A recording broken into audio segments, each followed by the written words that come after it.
Hello everyone, and once again, welcome back to another video here on Florida Coast Stories. And today's video is, I saw two movies this weekend. As you can see by the title, I saw Run the Race and Oitik this weekend. Two smaller films that you might have or might not have heard of, but I'll tell you all about them.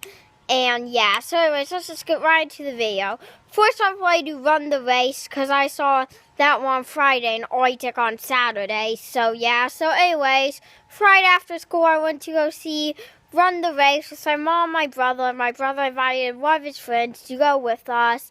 And yeah, I'll tell all about it in this video. So what it was basically about was Tim Tebow directed it, and it's about another University of Florida player. I forget his name, but yeah. So, anyways, what's interesting about this movie is before the movie started, we came during the commercials. We usually come pretty early, like still in the commercials playing, and I saw you can win free tickets to Florida if you go see Run the Race somehow, apparently, which that makes sense because the Gators play for Florida. So I'm sure most people who saw the movie live in Florida or are Gators fans, such as me. This movie is targeted for tweens and teens, and yeah, personally, I liked it okay. It was boring in a lot of parts. It was about a lot like the player liking this noise, which got a little weird, and then at the end of the end was the most interesting part. So yeah, because that was the brother had a seizure, and spoiler alert, he died, and it was when he got second place in the race, and that was when all the drama was going on and not all the boring crap for most of the movie, although this really did have a pretty dang good beginning too. So overall, I'd give this really a 55 out of 100. I was expecting it to be at least somewhat boring, which it was. So yeah, I'm not a big fan of faith-based films personally. I've seen a lot of them because my mom loves them, but it's not really my genre movie. And I think, and we've already made plans to go see Breakthrough on Easter with my grandparents, so I'll tell you all about how that is. And yeah, so I give this a 55 out of 100. I forget if I've already said that or not. I think I have. I was just saying it again. It's nothing special. I mean, I'd say would I recommend seeing this? I'd say honestly it's not worth the money. Unless if you really, really like faith-based films, then I'd recommend this. And yeah, yeah,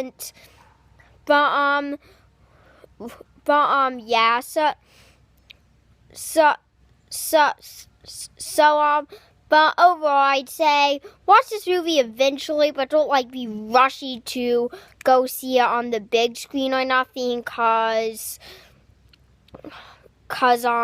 it's just not worth it in theaters that much. But however, this is a movie that you should watch at some point in time, especially if you like it.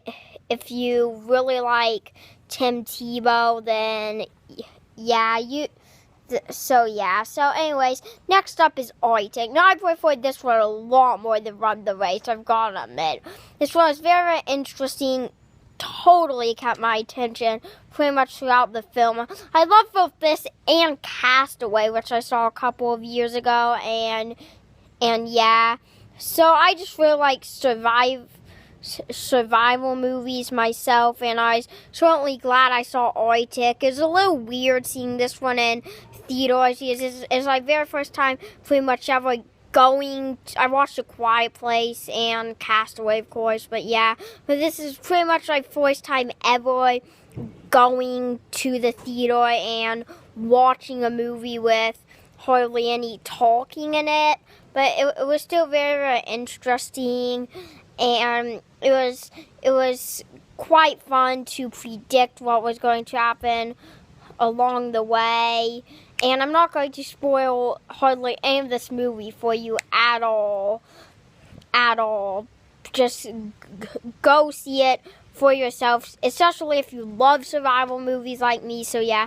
Anyways, what this movie is about is about this guy who gets stranded in Antarctica, and then this lady rides a helicopter, and the helicopter crashes. The lady who's on the helicopter just barely lived. She was like barely living, so barely living that she's like asleep, and the man had to try to find his way out of Antarctica while taking care for the very hurt lady who did not have a clue what was going on. And yeah, so and this movie had some action in it.